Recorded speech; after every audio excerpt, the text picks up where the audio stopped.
This is an ad by BetterHelp. BetterHelp recently surveyed over 16,000 people and found that while 75% of people believe it's wise to seek support, only 27% of Americans are in therapy, and people stay silent to avoid being judged. BetterHelp has over 10 years of experience matching you with the right therapist. Because we're all better with help. Visit betterhelp.com/stopthestigma for their first ever State of Stigma report, the latest in mental health research. If you work in quality control at a candy factory, you know strict safety regulations come with the job. It's why you partner with Grainger.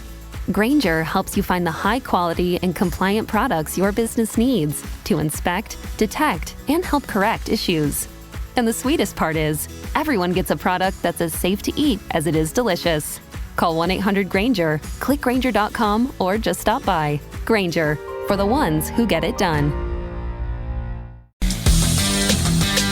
A warm up from the low. Welcome to lovely Las Vegas for Coast to Coast Hoops with myself, Greg Hoops Peterson, now part of the VSiN family of podcasts. We've got an excellent podcast for you as we're going to be joined in a few minutes by Tristan Freeman. He does such great work over at Boston Brackets. He's out there in the northeast part of the country, out there in Pittsburgh, Pennsylvania. And we're going to be chatting with him a little bit about what we've seen last few weeks of college basketball. These guys are trying to fish around for eligibility because I do find that to be very, very interesting, to say the least. Some of the teams have been winners/losers in the transfer portal, and just what we are seeing in general with regards to some of these guys have been committing a little bit early, a little bit late. The importance of chemistry this season more so than ever before as well. So we're going to have ourselves a great chat there. And then in the final segment, I'm going to give you a recap of the news and notes that we saw in college basketball on Friday. If you do have a question, comment, segment idea, what have you for this podcast, you do have one of two ways we'll fire those in. First one is my Twitter/X timeline at GNet_81. Keep in mind, there's name does not matter, so as per usual, please do send these into the timeline. And the other way, that is find an Apple Podcast review. If you rate this podcast 5 stars, it is very much appreciated. From there, you're able to fire in whatever you'd like to hear on this podcast via that 5-star review. While we did not get in any Twitter/X questions today, everything that is powered by EdgeBoost. Over at edgeboost.bet, when you utilize the promo code of Greg, G-R-E-G, you're going to be able to get a $1 match on your first deposit of up to $25. Additionally, when you use EdgeBoost, you get cashback rewards whenever you utilize it. You're able to have access to your funds 24/7, 365 on leap years 366 as well. So they do a great job of getting you all squared away there. And how about if we do get squared away, our chat with Tristan Freeman, because he does such a great job of being able to gauge this great game that we all know love of college basketball all 12 months out of the year. Tristan, he's really a 5-tool player when it comes to gauging college basketball. I know he's been doing a little bit of work over at Sleepers Media. He's been doing a little bit over at the Field of 68. You name it, he does it. He's based out there in the great state of Pennsylvania. And you're able to follow him on Twitter/X at Hoopsnut351 altogether. And Tristan, it's always a pleasure, my friend. Thank you so much.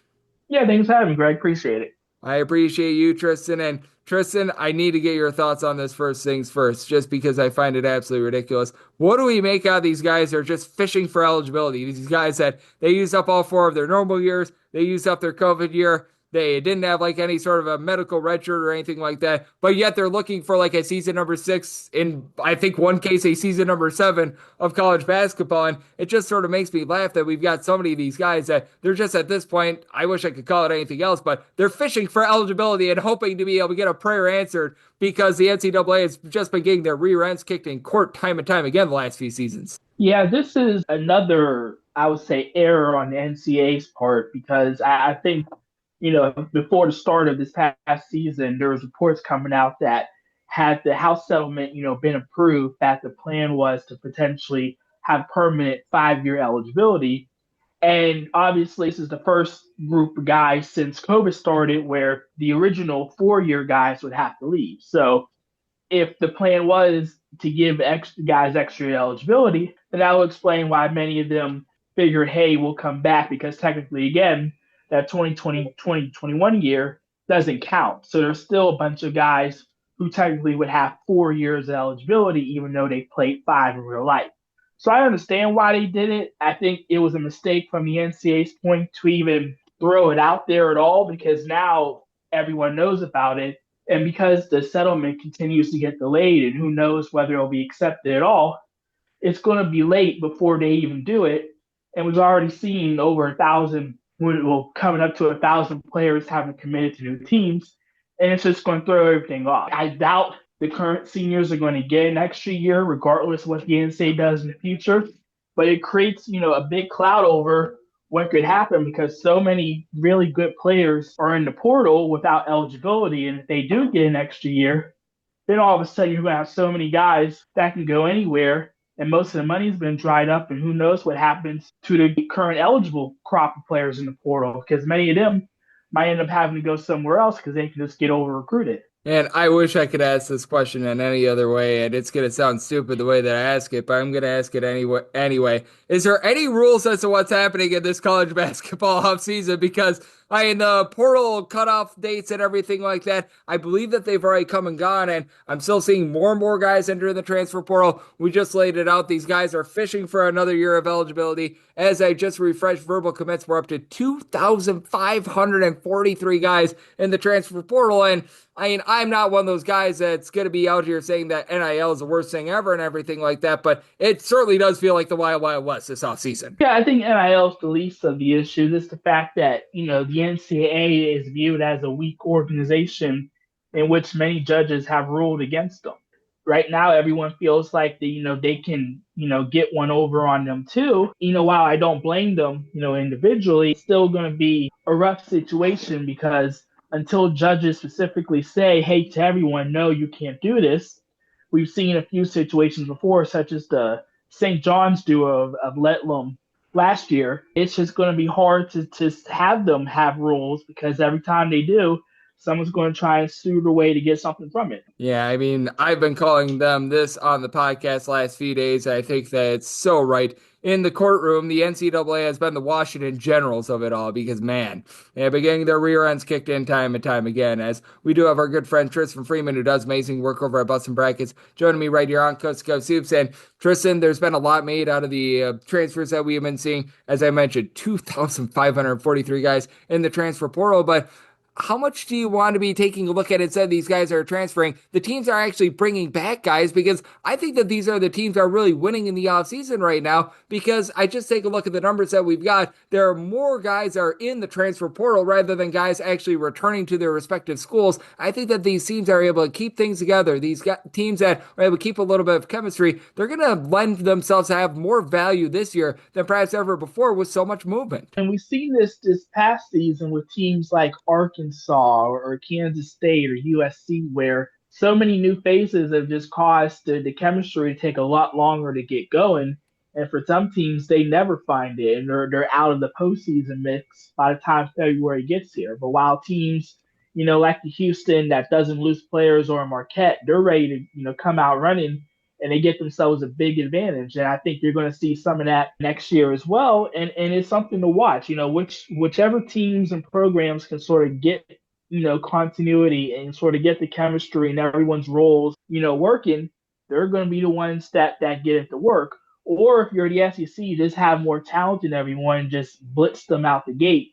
It still matters having more talent than others, but in some cases, you still want to have clear roles in order to win. Yep, and you mentioned the talent disparity out there in the SEC. I think more specifically, the amount of money to be able to bring in that talent as well. And just from everything that you've been able to see this offseason and everything that has been happening, are there a few teams that might be starting to gain up on the SEC a little bit? Because the SEC certainly has had the deepest pockets. They've been able to utilize a lot of that football money, and that has been able to translate to basketball. But I do think that it's interesting to see how these teams are allocating their funds. A school like Washington, who they gave it all to Great Osborne and nobody else last offseason. I feel like they've been able to learn from that, but I feel like it has been interesting to be able to gauge the transfer portal, and there have been a few schools like High Point, I think is a good example of this, to where there have been some of these mid-majors that have stepped up to the plate and have really stuck a lot into trying to be able to get their rosters as good as possible for this upcoming season. Yeah, I think one conference that the new revenue sharing has benefited is the A-10 because they don't have football to deal with. So basketball can be the main priority. We've seen obviously VCU and Dayton are going to have good resources, but George Washington is one of the big winners of the offseason so far. Brings back Rafael Castro, brings back several of the guards.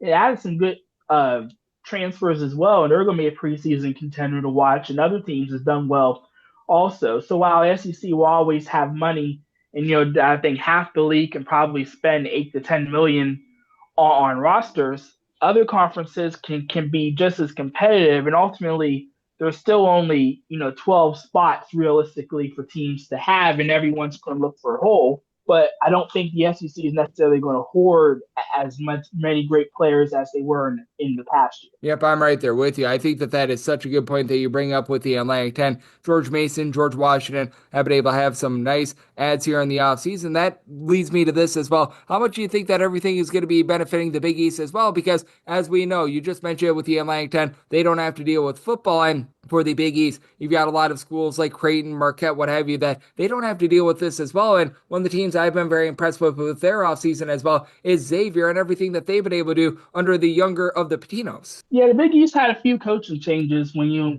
include Villanova as well. They're still going to get plenty of talent. Obviously, Creighton, St. John's, and UConn probably the best three coaching situations, along with Marquette. They've been just fine, but Butler's been able to add pieces. Georgetown as well, Providence too. I think overall, I think they're in a solid position.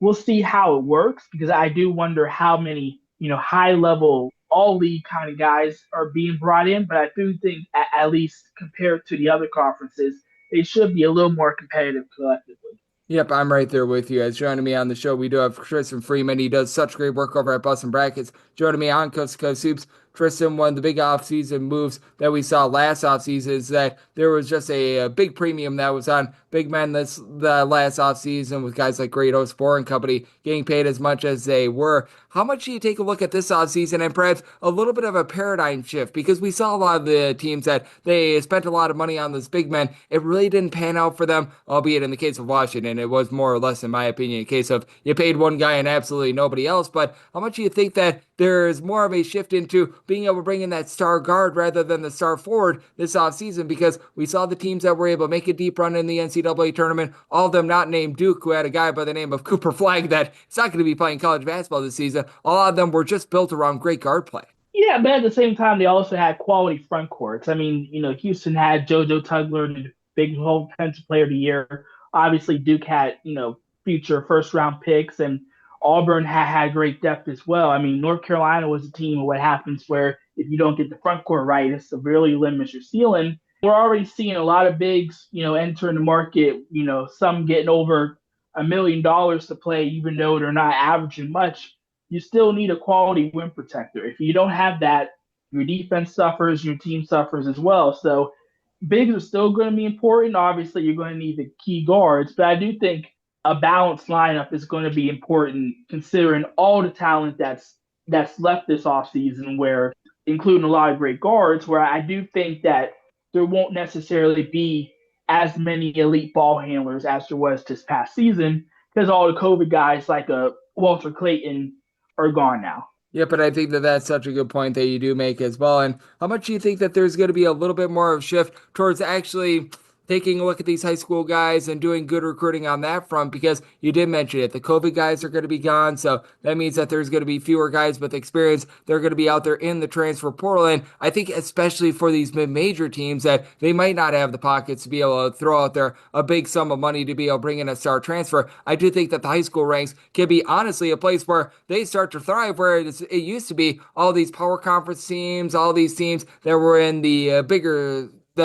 conferences, they were always able to get those big recruits. And do you think that it could be a case where the mid-majors start to step to the plate a little bit more and make a little bit more of a imprint with regards to being able to bring in some of these top 150, top 200 recruits? Yeah, I think Louisiana was able to bring in a top 60 guys. And I think some of the younger players are realizing, hey, it's better to go somewhere where you're going to get a lot of minutes, put up a lot of big points, and enter the portal, then risk getting 5 or 6 minutes and then ultimately having to transfer down, which is what we're seeing a lot of players do. I think for mid-majors, you're going to get a lot of players who didn't get a lot of minutes and know that they do have to transfer down. And if you get the right ones, I think Murray State's a good example of that, getting a lot of former top 100 prospects to join, then it could work out very well. Or there are also just some guys who weren't very good to begin with and still have that top 100 placement next to them, and it sort of hurts both them and the teams that they ultimately pick up.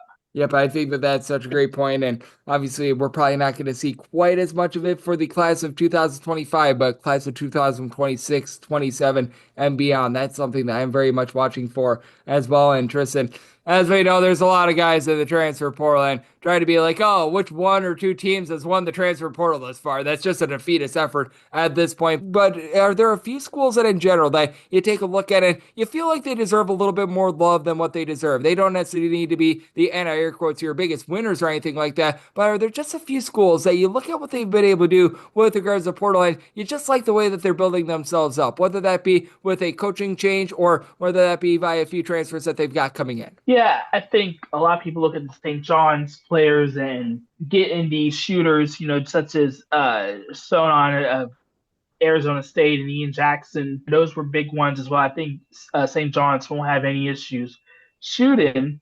And I also just think, a team like Louisville getting proven guys, because there's going to be a lot of mid-major stars that come up and they potentially struggle, but to get Ryan Conwell, who led Xavier in scoring, getting Isaac McNeely, who led Virginia in scoring. Both guys also shot 40% from deep. Those are going to be guys where you have no question about whether or not it'll work out. So I'm definitely a fan of their recruiting classes, transfer class as well. And I think, after what happened this past season, I don't think that they'll take much of a drop off at all. I'm right there with you. I like all those classes that you mentioned, and obviously Michigan doing a nice job bringing in the likes of Yaxel Lendeborg and company. They're a team that really stands out to me, and what stands out to me this time of year is the great work that you're putting in, Tristan, because you're just like myself. You're looking at this game of college basketball all 12 months out of the year, doing an amazing job of looking at what we're going to be getting this offseason, because when it comes to the college basketball season of 2025-26, those rosters, those title winners, they are being built right now, and I know that you're doing a great job covering this and so much more. So love to get people at home know what's all on tap for you and how people can follow along on social media and other platforms. Yeah, you can follow me at Hoopsnut351 on Twitter/X, and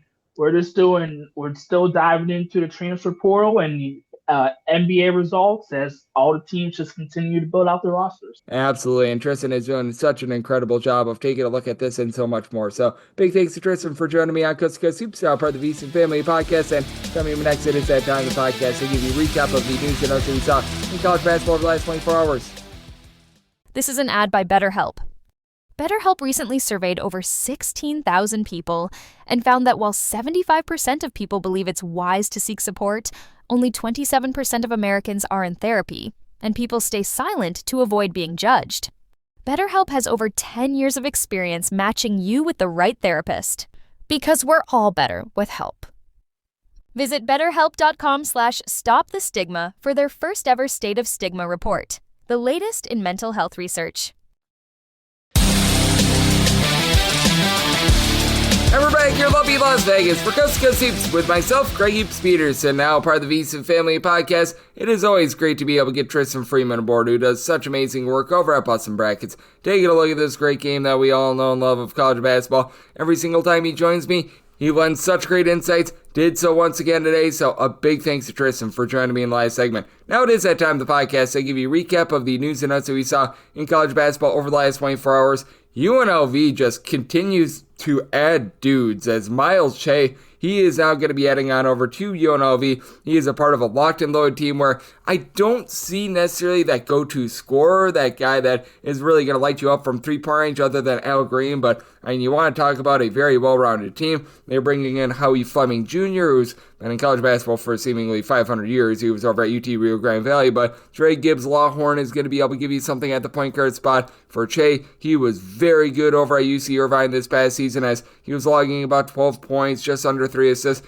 per contest, and is going to be able to give you quite a bit of something from the outside. Shoots 43% from three-point range. Again, do I think that he's going to be necessarily that go-to scorer? No, but when you've got guys like a Dre Gibbs-Lawhorn, I know that they had just brought in Kamani Hamilton coming on over from High Point as well. Things are really starting around into form for UNLV, so absolutely love what they are bringing to the table. I have to love what this team is bringing to the table as well. Chattanooga is going to be bringing in Teddy Washington Jr. He completely transformed Southeast Missouri State this past season. Began his career over at Texas A&M Corpus Christi. 14 points, 5.5 boards, 2.5 assists, low to mid 30s 3-point shooter, but was able to generate 2 steals per game, and that's big because the one kryptonite that you had for Chattanooga last season was the fact that, let's call it what it is, they weren't necessarily the world's greatest offensive team. They needed a little bit more prowess there. They've always had really good shooting, but being able to add a guy like this that is able to guard multiple positions, a guy that is able to have good versatility, he's going to be playing very well off of Billy Smith, who he comes over from Bellarmine. He's a 40+% 3-point shooter. Brandon Watkins was a part of that North Dakota State team that was one of the best 3-point shooting teams in all of college basketball. You needed to balance that out with a little bit of defense. They're going to be doing so. I think that is a tremendous add for them, and I think that this is a solid add for this team as well as the rich. Just keep on getting richer. St. John's, they're going to be bringing in Dylan Darling, who began his career over at Washington State, was unable to get out there on the floor in that first year there, but he was over at Idaho State this last season, 19 points, 5.5 assists, 1.7 steals per contest. So the question is, how is his game going to be able to translate to the Big East, and how is he going to be taking the coaching of Slick Rick Pitino? Because for St. John's, this is going to be a very, very competitive roster. They've got Bryce Hopkins coming in. Ian Jackson is that off-the-ball scorer. He appears to be Mr. Darling, one of the guys that's in line for a lot of point guard responsibilities, because up until they added him, you didn't necessarily have that one trigger man, but you bring in Dylan Mitchell as well. St. John's, it looks like they're going to be very well-rounded. We'll see how things are going to be looking in terms of that point guard spot. And for Dylan Darling, I don't know if he could be the point guard of like a top 10 team or something like that, but he's a guy that certainly can be able to create offense for himself. He's able to get others involved as well. I really like what I saw from him last season, so that is a very nice pickup, and I do think that this is a pretty rock solid pickup as well. As you've got Corey Cotton, who's going to be heading on over to UT Rio Grande Valley. Grand Valley really sticking a lot more into their NIL collective, a lot more into college basketball in general, as they're getting a guy in Cotton who was over at Jacksonville State this last season, averaged 7.5 points, a little bit over a steal per contest, and he's a 6'6" do-it-all sort of player, was a double-figure scorer over at VMI a few seasons ago as well, and I think that this is just a good ad for them in general. Now, for Grand Valley, their 3-point shooting went right down the toilet bowl when Hassan Abdul-Hakim did go out with an injury a season ago. So that's something that they're going to need to address a little bit more. Cotton, not necessarily a guy that's going to be like a complete microwave scorer or anything like that. That's up for UT Rio Grande Valley. They're getting some good ads. They've done a nice job over the last few seasons of utilizing the transfer portal to their advantage. So I do like this move for them, and I do think that this is going to be able to elevate them a little bit more moving forward. You've got a guy that I like in Nana Njoku, who just wasn't able to get a lot of playing time in general while he was over at Villanova. He's going to be heading on over to Delaware. Delaware has done a really good job of being able to find these guys that they were at the power conference level and they were, for lack of a better term, underutilized, and they find a way to be able to do a good job of being able to really rehabilitate them, for lack of a better term. We saw that with a guy like a John Camden this last season who couldn't get out there on the floor when he was over at Virginia Tech, and now they're going to be looking to do so with a guy that at 6'9" is not going to go out there and light you up from 3-point range or anything like that, but I think that he's going to be able to play relatively well in this offense. You've got a guy in Justin Fernandez who comes on over from Providence. Again, one of those guys that he began his career over at George Mason, was in the Big East for a very long time. They've got Calvin Riley back in the fold. They're going to need to get a little bit more because they do lose Camden in the offseason as well, but I do like this pickup for them, and I do like this pickup as well. Gavin Griffiths, he was over at Nebraska this last season, just didn't play a ton over there at Nebraska, only about 2 points per contest. He really made a little bit more hay when he was over at Rutgers. When he was at Rutgers, he was averaging about 6 points per contest, gave you a few boards. This is not someone that's going to be going out there and is going to be shooting like 40+% from 3-point range unless if there's a massive reversal in his game during the offseason. But that said, this is someone that was a top 50 recruit when he was coming out of high school a few seasons ago, a 6'8",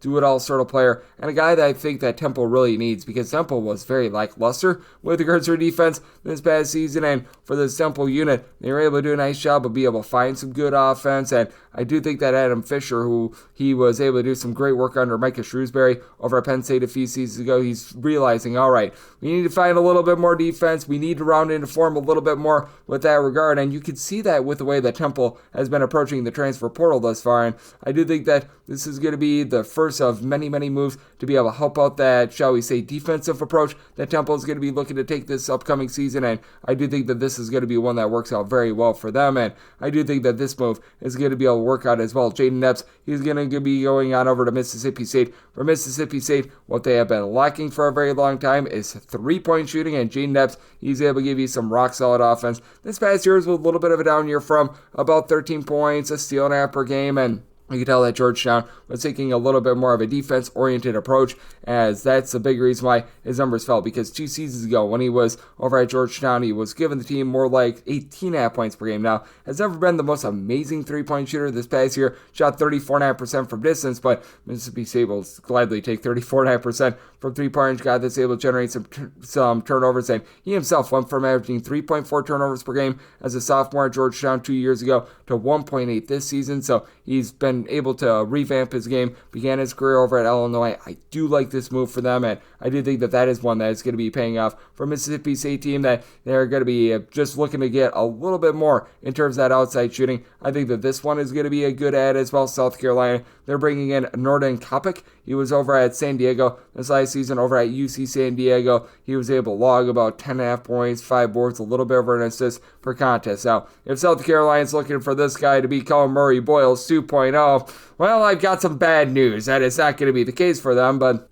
that said, this is a South Carolina team that they just need to be able to find reliability in the front court, and they've done a very good job here in the transfer portal, in my opinion, bringing in a Kobe Knox from South Florida, who's able to give you some three-point shooting, a little bit of versatility. Versatility is the name of the game for Mongolian Mike, who comes on over from Utah. Elijah Strong was solid over at Boston College. Do you have necessarily that go-to guy? I don't know, but Michi Johnson showed 2 years ago that he was rock solid over at South Carolina. Last year, had a down year over at Ohio State, but he clearly knows the system. Kopic can be a nice guy that comes in off the bench, and if South Carolina's looking to play with a little bit more depth, play with like an 8-9 man rotation, I think that they're doing a good job of setting themselves up for success there. BYU is one of those teams in which the rich just keep on getting richer. Their recruiting class is one of the best in all of college basketball, and now they're bringing in Kennard Davis, who he's over at Southern Illinois this past season, 16 points per contest, shot 38% from three-point, 2.5 assists, 1.3 steals per contest. Now, for BYU, I don't know how many minutes he's going to be seeing, because if BYU is having him play a lot of minutes, that means that one or two of the guys that they're bringing in by the transfer portal as freshmen, what have you, they just flop a Rooney. But that said, this is a BYU team that has done a really good job of hitting the transfer portal. They've done a really good job in terms of being able to bring in these international men of mystery as well. I absolutely love what they're doing, and they've already got Robert Wright III, who they paid like $100 billion to as well. So, I mean, if he's playing over Robert Wright, that's probably not necessarily the world's greatest thing for him, because both of these guys are used to having the ball in their hands. But all in all, I take a look at what BYU has, and I do think that this is going to be rock solid for them. And speaking of BYU, you had Elijah Crawford, who he was over there at BYU this past season, just was really unable to get out there on the floor. He's heading to UIC. So you've got one team out there in the Missouri Valley that loses a guy to BYU, and another that adds one in UIC. And UIC doing a really good job of just being able to stack guys here in the offseason. I look at this UIC team, and I think that they could be very dangerous out there in the Missouri Valley Conference, because you bring in Crawford, you've got Josiah Hammonds, who is a nice shooter over at Sam Houston State. This last year, Abdul Mamoa, one of the better Northeast Conference defenders in all of college basketball, 6'7" big man that's able to give you some blocks. You bring in Mekhi Lowry, a part of that rock-solid Towson defense. Antti Beljan is a 6'8", little bit of a combo player coming in from Little Rock. Really like the moves that are being made right now. So that I thought was a rock-solid one. You've got Elmar Atlason. He was a 6'8" combo player while over at Bradley last season, so we're going to stick with the Missouri Valley Conference theme, and he has decided that he is going to be heading to Miami of Ohio. This very much fits what Miami of Ohio is looking to do. Miami of Ohio, a team that is really looking to light you up from three-point. Adlison at 6'8", shot a little bit over 38% from three-point this past season, and for Miami of Ohio, it's been a little bit slow going for them in the transfer portal thus far, but being able to get an ad like this, I think that is very much going to be able to elevate them. They're going to need to bring in a little bit more, but that said, I think that is a good starting spot when you got a guy with that sort of versatility and that sort of three-point shooting ability. I do think that is going to be good for them, and I think that this one is pretty rock solid as well. As you've got Alden Applewhite. He last season was over at Murray State, averaged about 6 points, 3.5 rebounds per game. He was over at Portland for a few seasons as well, was able to up his three-point shooting, and he last year was able to shoot just below 38.5% from 3-point. He has decided that he is going to be going to Georgia Southern, and for Georgia Southern, this team was really lacking any sort of defense. They didn't necessarily have a lot of outside shooting. It was a team that was a bit of a wreck, to say the least. They didn't have a lot of rebounding, and Applewhite is able to give you just a little bit of everything. He's not going to be a guy that completely transformed the UCL. He's not going to be some sort of double-figure scorer, but I think they could step in right away, be able to give this team some good production, and you've already got Tyron Moore, who's going to be looking to give you more, coming on over from UAB. Georgia Southern, you have to figure that they're not done in the transfer portal, but this is a good starting spot for them to be able to get some ability in there. You've got CJ Anthony, who's going to be heading on over from Cincinnati, and he's going to be committing to Iona. Guy that just wasn't able to see a lot of minutes over at Cincinnati, but you know what? This is an Iona program that's looking to turn over a new leaf. They went the NBA route with regards to their coaching hire, and for this Iona bunch, they are very much looking to be able to add some explosiveness. They're going to be taking a few shots on guys that maybe they didn't see a lot of minutes at the power conference level, but they believe that they can give them something that guys out there in the Metro Atlantic just typically are not able to, and we will see how this Iona roster is able to come to the forefront, as they've still got a lot of work to do. They bring back Luke Jungers, who I like him as a 6'9" guy that's able to pop it from three. Matt Reed was pretty rock solid over at Tulsa as well, so I do think that they're probably going to be adding a little bit more shooting, but bringing in a guy like a CJ Anthony, I do like where they're heading over there. Terrence Arnew, he's heading on over to NC State. This man was a part of a national title run over at Houston this last season. Now, he didn't necessarily have like the most prolific numbers in the world or anything like that. He was registering about 6.5 points per contest, added in there about a steal per game, but you know what? This is a very good ad for an NC State team that over the last 48 or so hours for NC State, things have been going very, very well for them, as Will Wade is right now attacking the transfer portal. He's attacking it hard, and you knew that he would be able to do that, as Jerry Dang is also going to be going to NC State. He was at Florida State this past season, a 6'9" big man that was able to give you 7 points, only about 2 rebounds per game. He was over at Hampton a few seasons ago where he was averaging more like 4 boards per contest, so I do have to question NC State with regards what they're going to be able to get out of Dang. I don't think that he's going to be a guy that comes in and is necessarily lighting the world on fire, and if he's seeing meaningful minutes for NC State, things have probably went wrong for NC State. But that said, with the ads that they've been able to get over the last 48 or so hours, that really does fortify them moving forward. And for this NC State team, I do like the fact that they have been very aggressive here, being able to bring in Kadir Copeland, Alan Breed, along with Will Wade from McNeese. They've got Trey Holloman who's coming in as well. I really like the Arnew pickup as well. So overall, some very good ads for NC State. They're starting to be able to build a little bit more depth. Have to wonder if they can get 1 or 2 more guys from McNeese to be able to come in. I think that would be very important for them, but oh no, I do like where things are heading for them. You've got a guy that I think is very interesting in Devin Askew, who last season was over at Long Beach State and put up good numbers. This is a former top 50 recruit of Kentucky way, way back in the day. Averaged 19 points, 4.5 boards, 4.5 assists, shots in the mid-30s from 3-point. Was a walking turnover, but that said, he's going to be heading on over to Villanova, and I think that Kevin Willard is going to be able to get the most out of him. We saw what he was able to do this last season over at Maryland, the way that he was able to transform that backcourt, and Villanova. How about the guys that they've got coming in? They bring in Bryce Lindsey, a nice double-figure scorer over at James Madison this past season. Duke Brennan was a rock-solid big man over at Grand Canyon. Zion Stanford, I like what he was able to bring to the table over at Temple. I do think that for Villanova, they're not going to be the crab 5 that we saw over at Maryland this last season. I do think that they're going to be having a little bit more depth, and you would hope that they would have a little bit more depth, but that said, I do think that that's a good pickup for them. I like this pickup as well. Jared Valencia, 2 seasons ago as a 6'9" combo player over at Monmouth, was able to shoot 40+% from 3. Saw a little bit of drop in that this season, but still was able to give his bunch in Monmouth a little bit over a block, 6.5 points per game. He has decided that he is going to go to Wichita State. Now, what form of Valencia's 3-point shooting are you going to get? The guy that was able to shoot 40+% from 3 2 seasons ago, or the guy that this last year, well, he didn't necessarily shoot it well from 3-point range at Wichita State. Their system is very much built around good, solid 3-point shooting, but I really like the ads that they've had. Will Berg is coming over from Purdue. He's going to be rock solid for them. And Karan Boyd, he comes on over from ETSU. He's a guy that's able to give you some solid rebounding. He's able to do a nice job of just being able to help this team out down low. They were able to add some 3-point shooting with Keenan Giles coming on over from UNC Greensboro as well. So I do like what this team is doing overall, and I do think that that's a really good ad for them. And then as Monmouth loses a guy, they add a guy, Kavion McClain. He was over at Texas Southern this last season. He was their top scorer, 14 points on about 38% 3-point shooting, just under 4.5 assists, 1.8 steals per game. He's heading on over to Monmouth. And when Monmouth has has been very successful. They've had guys like Xander Rice. They've had sort of that takeover score for them. Abdi Bashir this last season was able to put up like 20 points per contest, so they always like to be able to have those go-to guys. And I think that McClain, even though he was over at Texas Southern this last season, a little bit of a lower level, I think they has a chance to be able to go in there and really just command this offense in general, mainly because with Monmouth, they just haven't been able to bring in too much this offseason. Janab Dabul, who comes over from Portland, is really their lone other ad, so they're going to need him to be able to give you quite a bit of production, but I do like what he's able to bring to the table, and I think that this one is going to be interesting as well. Chance Westery just was unable to get out there on the floor for Syracuse this past season, and he's got a long and winding road. Began his career over at Auburn, a guy that I always liked. I know that he was a very highly touted recruit coming out of high school many, many years ago. He's going to be going on over to UAB. What you're going to be able to get out of Westery, that is a little bit TBD because, again, he has dealt with injuries. He's dealt with a lot of things that have popped up off the court, everything like that. But if I'm not mistaken, this was a former top 50 recruit, according to 247 Sports, a guy that at 6'6" is able to light you up from three.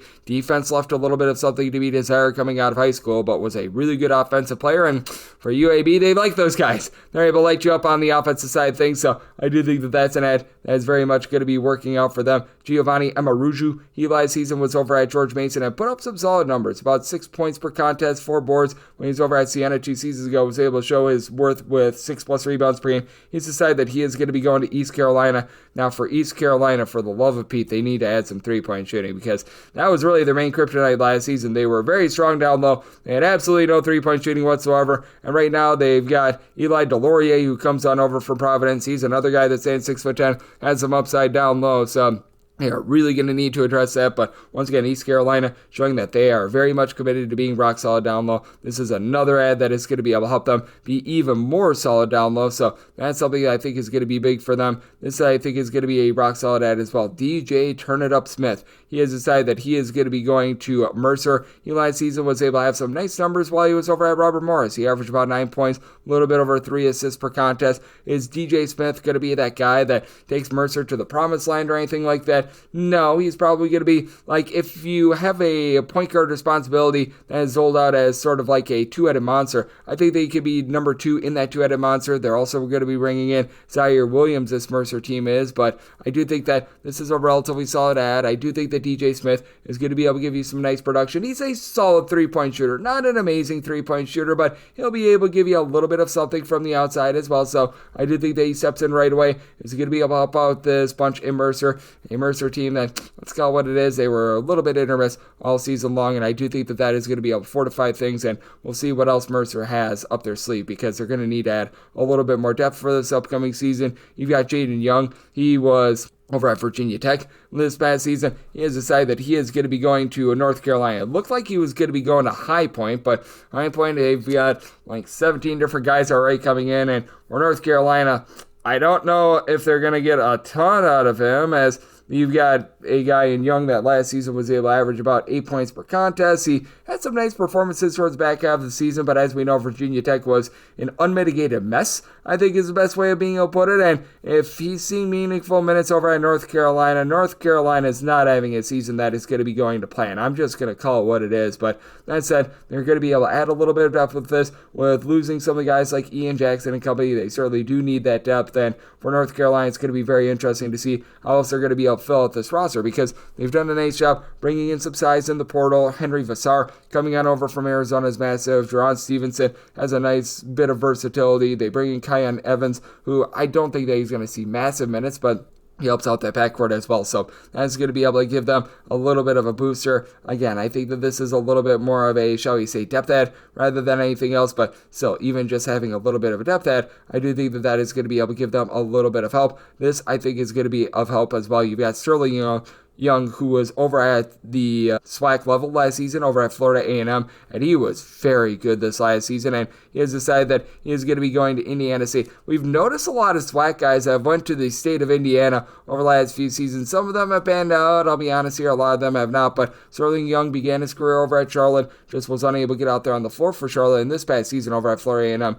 he was a part of an offense that was one of the most improved in all of college basketball as the season went along, and the number 1 cover team in all of college basketball as well. For Young, 17 points per contest, was able to shoot about 35% from three-point range. In conference play, he was averaging closer to 20 points per contest, and he did a lot of that coming off the bench. He only started in 9 games this past season over at Florida A&M. Is he going to need to work on his defense? Absolutely, but you know what? This is a guy that's able to really light you up on offense. For Indiana State, they turned the ball over a ton last season, and you have a guy in Sterling Young that did a nice job in terms of having a solid assist-to-turnover ratio, according to our good friend Rocco Miller over at Bracketeer.org. So I do like that move for them. And you've got Papa Amadou Kante, who's decided that he's going to be returning to Pittsburgh. Was a little bit of an afterthought for them this past season, but a 6'10" big man that should be able to give them a little bit of something, and he just knows the system in general, so that's good. And I do think that it's very important to report upon these guys that are going to be returning to school, like Jadis Jones, who last season he was over at Lindenwood, averaged 12.5 points, steal and a half per contest.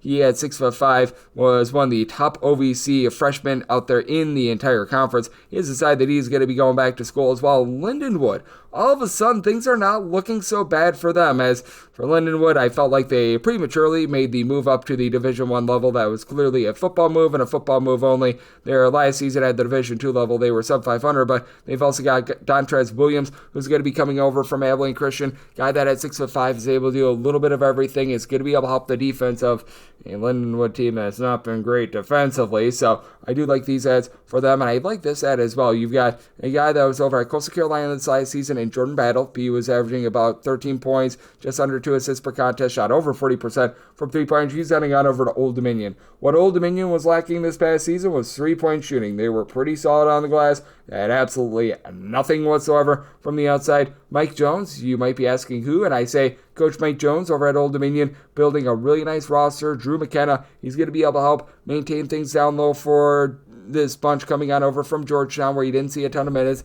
Casey Shaw was a nice go-to guy and was able to do a little bit of everything at Maryland Eastern Shore this last season, so being able to add him into the fold as well, this means that this team is becoming a little bit more well-rounded, and I think that things are very much on the up and up there. And what else is on the up and up is everything that you're getting on this podcast. If you do like hearing from this fine podcast, Cuz Heaps, you're able to subscribe wherever you get your podcasts, Apple Podcasts, Google Play, Spotify, Stitcher, and TuneIn. If you have a question, comment, segment idea, what have you, for this podcast, you do have one of two ways we fire those in. First one is my Twitter/X timeline at @GUnit_81. Keep in mind, letters EM, they mean does not matter, so as per usual, please do send these into the timeline. And the other way is find an Apple Podcast review. If you rate this podcast 5 stars, it is very much appreciated. And then from there, you're able to fire in whatever you'd like to hear on this podcast via that 5-star review. And a big thanks once again to one of our good friends, Tristan Freeman. He does such amazing work over at Bus and Brackets. He joined me in the last segment, and I'm coming at you guys every single day on this podcast, regular season and off season. So I'll be back with you once again tomorrow. Thank you. This is an ad by BetterHelp. BetterHelp recently surveyed over 16,000 people and found that while 75% of people believe it's wise to seek support, only 27% of Americans are in therapy, and people stay silent to avoid being judged. BetterHelp has over 10 years of experience matching you with the right therapist, because we're all better with help. Visit BetterHelp.com/stopthestigma for their first ever State of Stigma report, the latest in mental health research. If you work in quality control at a candy factory, you know strict safety regulations come with the job. It's why you partner with Grainger. Grainger helps you find the high-quality and compliant products your business needs to inspect, detect, and help correct issues. And the sweetest part is, everyone gets a product that's as safe to eat as it is delicious. Call 1-800-GRAINGER, click Grainger.com, or just stop by. Grainger, for the ones who get it done.